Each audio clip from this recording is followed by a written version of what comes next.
Kali ini kita mau bahas buku The Psychology of Money karya dari Morgan Housel.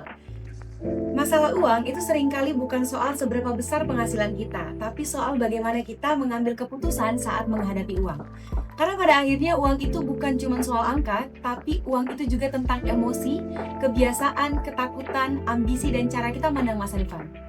Buku The Psychology of Money karya dari Morgan Housel ini ngajarin satu hal penting. Orang yang sukses secara finansial bukan selalu yang paling pintar, tapi yang paling stabil dalam mengelola perilaku. Dan ini menarik karena secara ilmu keputusan finansial memang jarang benar-benar rasional. Manusia itu sering dipengaruhi oleh rasa takut, rasa ingin cepat, dan keinginan untuk terlihat berhasil. Yang pertama kita bahas tentang gimana sih uang lebih banyak dibentuk oleh perilaku daripada kecerdasan. Dalam ilmu perilaku ada konsep bahwa manusia tidak selalu membuat keputusan secara logis. Kita sering bertindak berdasarkan emosi, kebiasaan, dan pengalaman masa lalu. Makanya orang yang sangat paham teori keuangan pun masih sering gagal kalau misalnya nggak punya kontrol diri. Sebaliknya, orang yang tidak terlalu tahu banyak teori bisa tetap aman secara finansial kalau dia disiplin. Jadi masalah uang bukan cuma karena aku paham atau tidak, tapi aku bisa konsisten atau tidak. Yang kedua kita mau lihat nih gimana kaya itu bukan soal terlihat mewah. Banyak orang yang ngira kaya itu harus kelihatan dari luar. Padahal kalau dibedah lebih dalam, kekayaan yang sesungguhnya itu adalah kebebasan untuk memilih. Dalam psikologi ekonomi, ini nyambung dengan konsep well-being. Artinya rasa sejahtera itu bukan hanya karena kita punya banyak barang, tapi karena punya kendali atas hidup sendiri. Orang yang punya uang tapi hidupnya penuh dengan tekanan belum tentu benar-benar sejahtera. Tapi orang yang hidupnya sederhana, punya tabungan, dan bisa ambil keputusan tanpa panik, seringkali justru lebih kaya secara makna. Kemudian kita bahas tentang compounding, kekuatan kecil yang bekerja diam-diam. Salah satu pesan paling kuat dari buku ini adalah hasil besar sering lahir dari hal kecil yang dilakukan secara terus-menerus. Secara ilmiah, ini sejalan dengan prinsip compound effect. Dalam keuangan, pertumbuhan kecil yang konsisten bisa jadi besar karena waktu. Masalahnya, manusia sering gak sabar. Kita ingin hasil yang cepat, padahal proses membangun aset itu bukan kayak menyalakan saklar, tapi kayak nanam pohon. Jadi kalau hari ini kamu baru bisa nyisikan sedikit, itu bukan hal kecil. Kalau dilakukan konsisten, itu bisa jadi fondasi yang gede. Hal ini menjadi tantangan yang cukup berat bagi generasi saat ini, di mana gaya hidup itu sering banget jadi trap.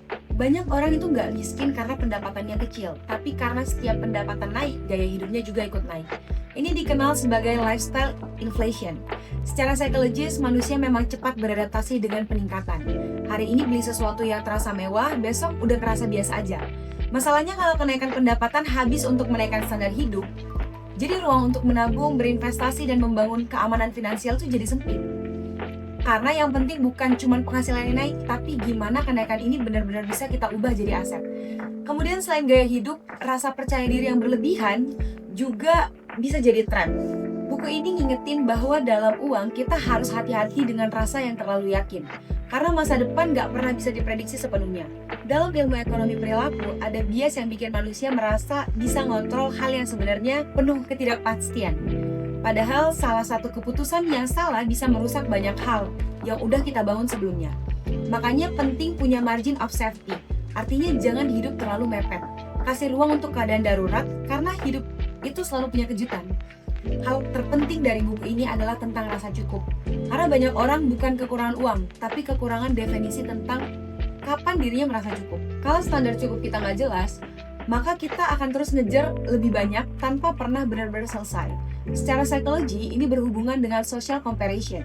Kita sering menilai hidup berdasarkan hidup orang lain, dan disitulah ketenangan finansial kita mulai bocor. Jadi kalau dibedah, buku ini tuh sebenarnya ngajarin kita tentang keuangan pribadi. Itu bukan cuma soal hitung-hitungan, tapi soal perilaku, emosi, kontrol diri, dan cara kita memaknai hidup. Uang itu emang penting, tapi cara kita memperlakukan uang itu jauh lebih penting.